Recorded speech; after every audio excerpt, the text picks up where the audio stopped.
Halo Bapak Ibu, saudara-saudari sekalian, lovers and haters, salam cerdas Indonesiaku. Jumpa lagi kita pada kesempatan kali ini. Bagi Anda yang belum subscribe channel saya, silakan subscribe channel saya. Tekan loncengnya agar Anda dapat notifikasi setiap kali saya mengupload video-video saya. Oke, pada kesempatan kali ini saya akan membahas seorang tokoh, yang namanya Pak Yusuf Kalla. Tentu saja bagi Anda yang mendengar kata Yusuf Kalla punya persepsi yang pastinya berbeda-beda. Dia adalah tokoh menurut saya yang banyak disukai sekaligus juga banyak tidak disukai. Atau kalau tepatnya saya bilang begini dah, tokoh yang dibenci sekaligus dirindu gitu. Loh kok begitu ya? Nah gini loh. Dia itu bisa ada di mana-mana.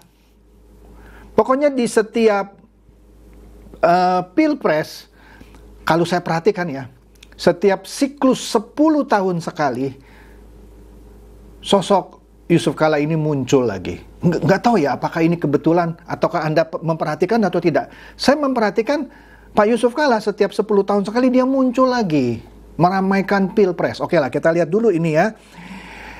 Pada pilpres 2004, Pak Yusuf Kalla kan berpasangan dengan Pak SBY dan dia menang loh pada pilpres 2024 ya.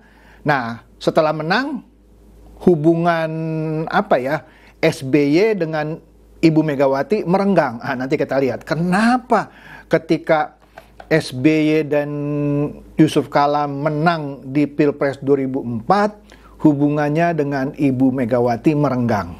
Oke?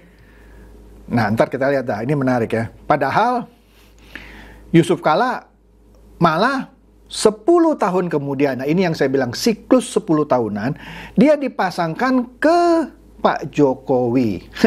Menarik ya? Oke. Di sini katanya, nah ini berita dari tahun lalu sih ya. 18 tahun yang silam, 2024, karena ini berita tahun lalu ya.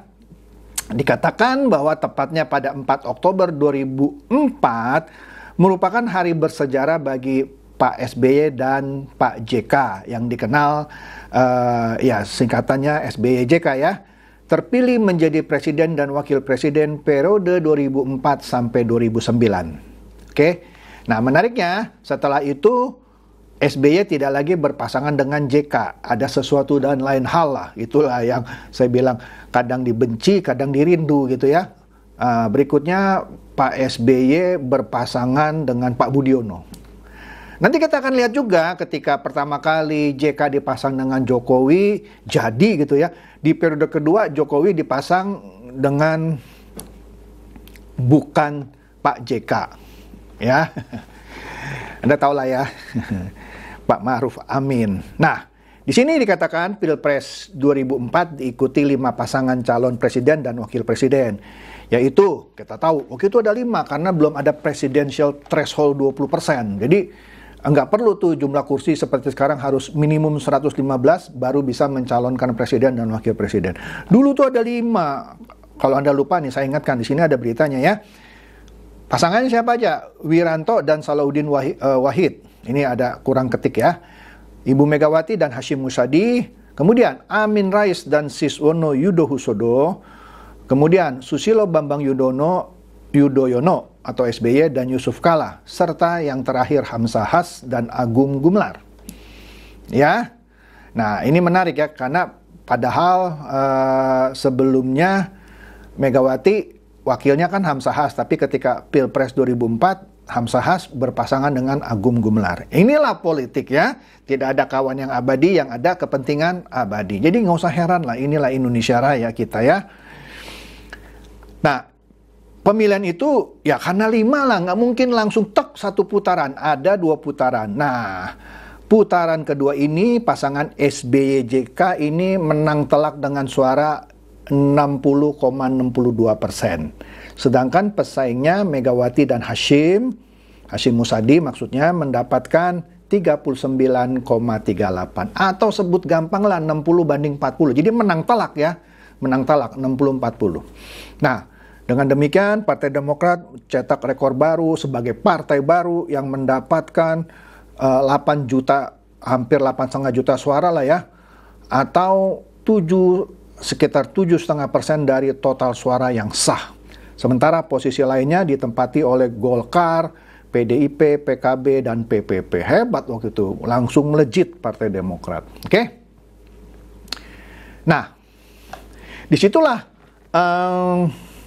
pasangan dua bekas menteri Ibu Mega waktu itu menjadi presiden dan wakil presiden baru di tahun 2004. Nah, pertanyaannya, nah ini kan tadi saya sebut ya, mengapa akhirnya Ibu Mega kesannya jadi mendendam gitu dengan Pak SBY, tapi sama Pak Yusuf Kalla enggak gitu.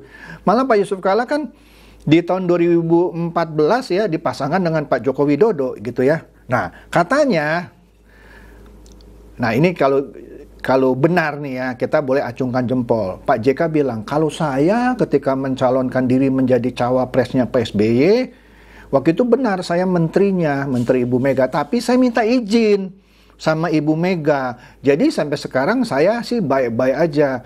Terus kata Pak JK, kalau SBY nggak minta izin katanya. Dan ada informasi yang saya dengar juga, katanya waktu itu, ini informasi ya, bisa benar bisa enggak, tapi saya yakin ada kebenarannya sih ya. Ketika mereka didesas-desuskan mau maju, Ibu Mega katanya tanya ke Pak SBY, dengar-dengar kamu mau punya partai ya, mau maju jadi calon presiden. Ketika ditanya itu, Pak SBY katanya bilang, oh enggak Bu, enggak. Nggak taunya punya partai dan maju. Ya itu katanya loh ya, oke. Jadi itulah yang membuat hubungan Pak SBY bahkan sampai sekarang dengan Ibu Mega merenggang. Sedangkan Pak JK yang ngakunya minta izin, baik-baik aja katanya. Oke deh. Nah, kemudian kita tahu itu periode pertama Pak JK menjadi wakil presidennya Pak SBY. Periode kedua SBY berpasangan dengan Budiono dan menang. Jadi Pak SBY 2 periode ya. Nah, 10 tahun kemudian dari tahun 2004, JK berpasangan dengan Jokowi yang tentu dari PDIP ya, dan menang ya.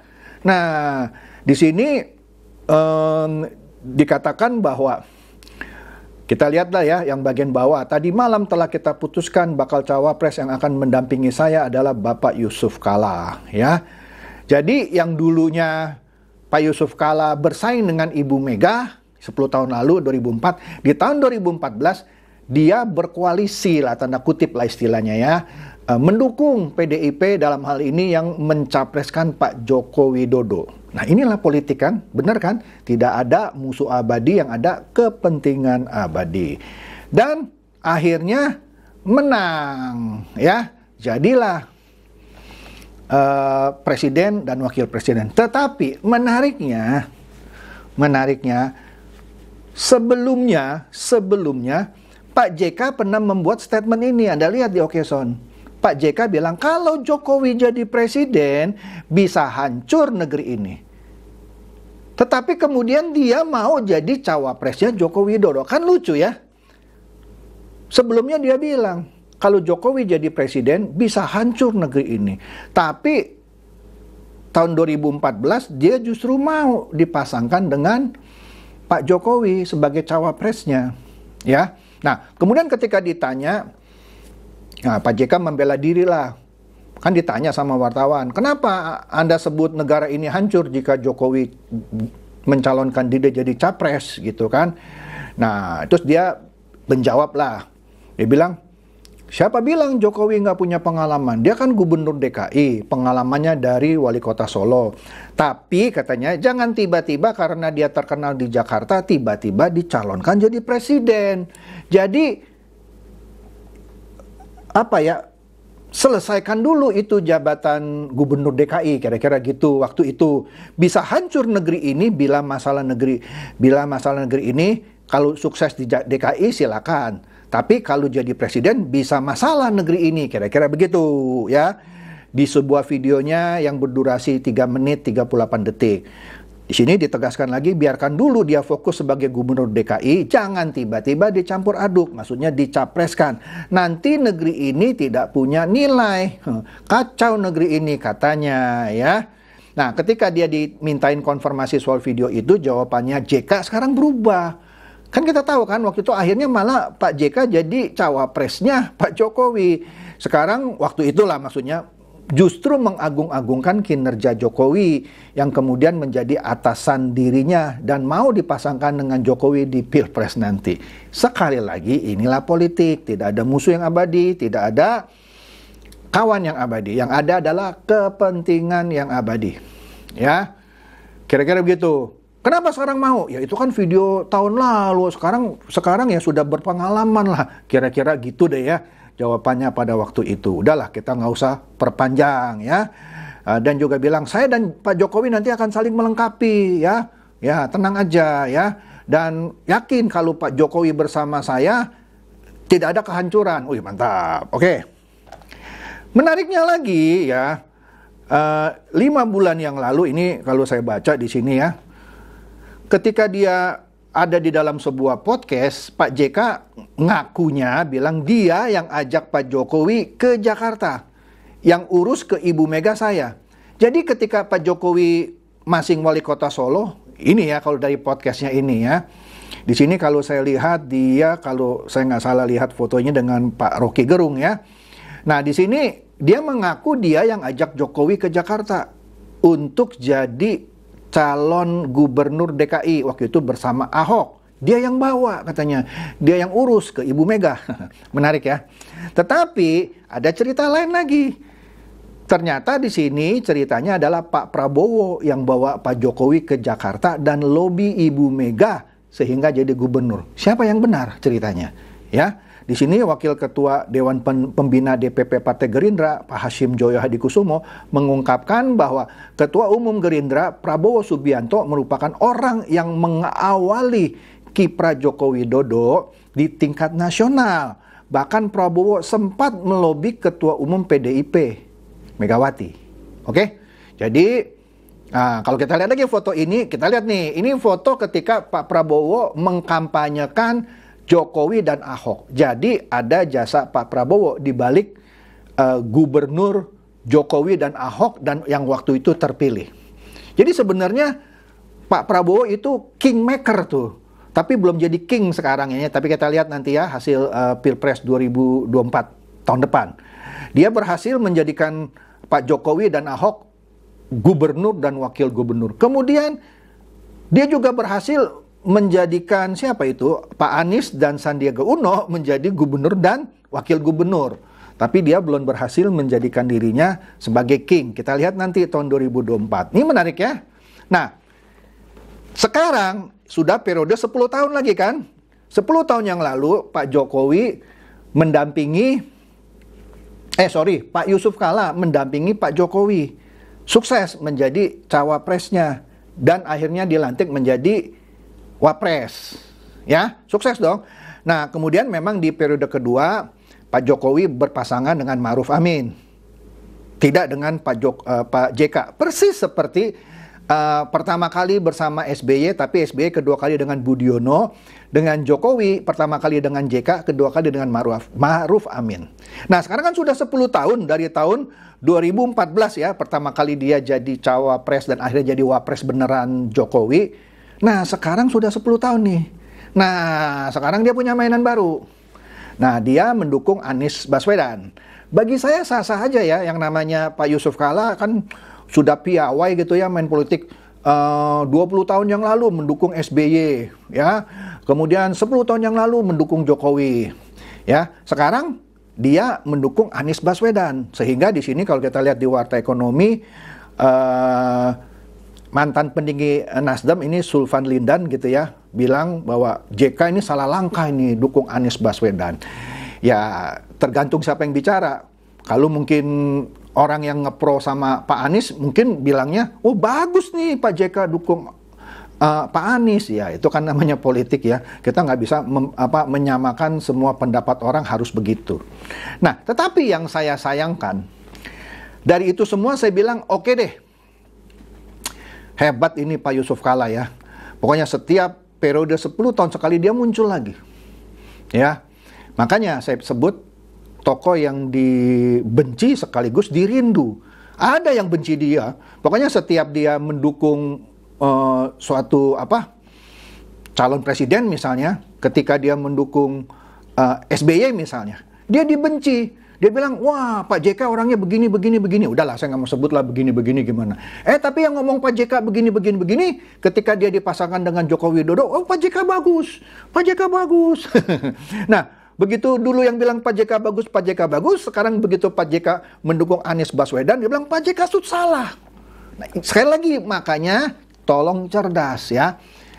Jangan belum apa-apa sudah menjudge saya, oh Pak Chandra ternyata tak suka Pak Yusuf Kalla. Atau kebalikan, Pak Chandra ternyata pendukung Pak Yusuf Kalla. Shut up deh ya, dengerin dulu ya. Anda nilai sendiri dah ya. Saya cuman mengungkapkan fakta ya, tidak mendukung dan tidak sebut saja mengenyek gitu, enggak. Saya sebutkan apa adanya, semua fakta yang ada. Nah, tetapi yang saya sayangkan adalah baru-baru ini Pak Yusuf Kalla ya kira-kira ini seminggu yang lalu gitu ya, dia buat statement yang menurut saya kurang wise. Nah, di sini bolehlah Anda serang saya. Saya sebagai orang Tionghoa tidak suka dengan berita ini. Boleh dong. Anda boleh suka, tapi kalau saya nggak suka kan boleh kan. Di sini Yusuf Kalla bilang, lebih dari 50% ekonomi RI dikuasai etnis Tionghoa. Kalau benar, so what gitu loh. Begini loh Pak Yusuf Kalla. Sebagai orang Tionghoa, boleh dong saya curhat. Kita tahu lah ya, orang-orang Tionghoa itu sejak zaman Pak Soeharto, Orde Baru didiskriminasi. Ya, berapa besar sih chance orang Tionghoa itu bisa sukses di kepolisian? Di TNI, ada sih, tetap ada orang Tionghoa di kepolisian, ada di TNI Angkatan Darat, Angkatan Laut, Angkatan Udara. Tetapi ya sudah jadi rahasia umum, sedikit sekali yang masuk ke situ. Ya, kebanyakan orang Tionghoa tidak mengambil karir di sana. Begitu juga ketika mereka mau jadi pegawai negeri. Ya ada aja diskriminasinya. Jangankan itu deh, mau masuk perguruan tinggi negeri pun ada praktek diskriminasi. Ya oke lah, kalau Anda nanya saya, tolong buktikan. Ya susah lah, tapi kenyataannya Anda boleh tanya gitu ya. Sulit sekali, ya kan? Belum lagi kalau kita mau, sebut saja dah, menjadi anggota legislatif juga. Ya bukannya tidak ada sih ya. Tapi kebanyakan agak kurang welcome bagi orang Tionghoa. Oleh karena itu, jangan menyalahkan orang Tionghoa yang akhirnya dia terjun semuanya ke bisnis. Atau menjadi pegawai swasta. Karena kalau dia menjadi pegawai negeri, ya dia harus menerima perlakuan yang tidak sama, gitu ya. Jadi mereka harus berjuang di bisnis ya. Makanya nggak heran lah kalau orang Tionghoa banyak yang sukses di bisnis ya. Karena itulah suatu lahan yang kompetisinya terbuka, begitu ya. Oke. Nah di sini pendapatnya Pak Yusuf Kalla dikatakan bahwa, nah inilah yang saya kurang suka ya, walaupun ada kata-katanya yang seperti gimana, kita lihat di sini ya. Pak Yusuf Kalla menyinggung soal ekonomi Indonesia yang 50% lebih dikuasai oleh penduduk etnis Tionghoa. Padahal etnis Tionghoa di Indonesia tak lebih dari 5%. Jadi katanya 50% perekonomian di Indonesia dikuasai oleh penduduk etnis Tionghoa. Padahal etnis Tionghoa ini sudah dianggap orang Indonesia gitu ya, walaupun bukan orang Indonesia asli. Tapi kalau Anda bilang orang Indonesia asli, definisi asli itu apa? Gus Dur sendiri pun yang orang anggap penduduk warga negara Indonesia asli atau pribumi, dia ngaku kok dia punya keturunan darah Tionghoa. Ya, jadi nggak lucu juga kalau saya bilang disebut bahwa 50% ekonomi Indonesia dikuasai oleh penduduk etnis Tionghoa. Ini bisa menimbulkan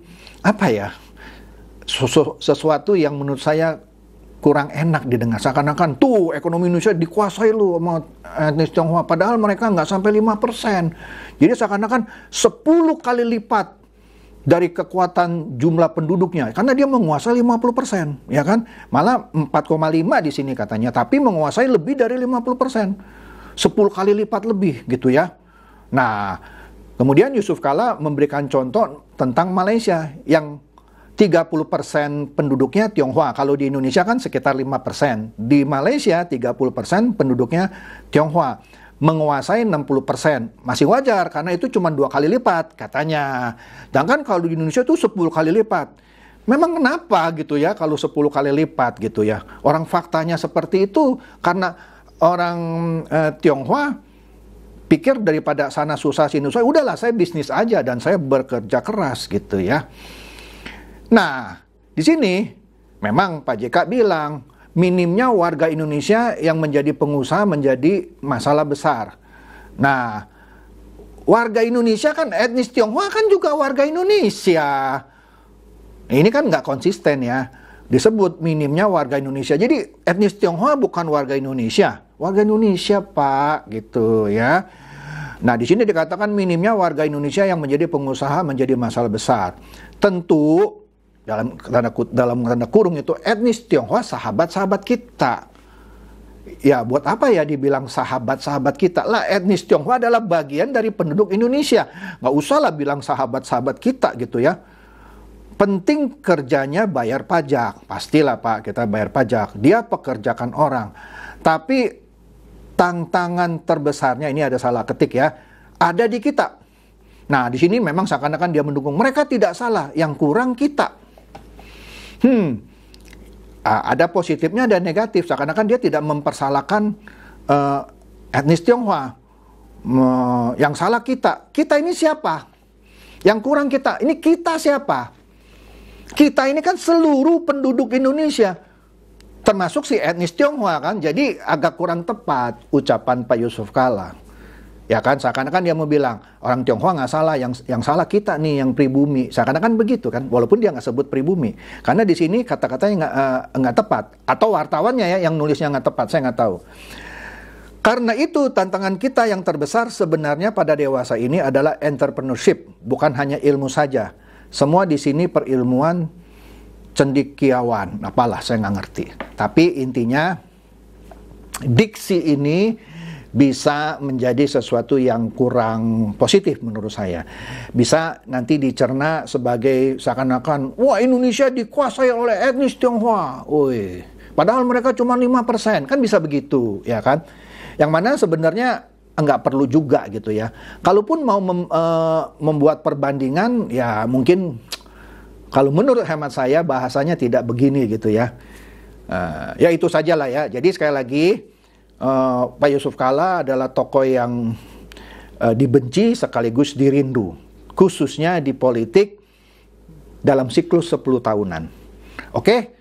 Itu saja dari saya, semoga ini mencerdaskan dan mencerahkan Anda semua. Silakan share video saya ini kepada teman-teman, sahabat, atau kerabat.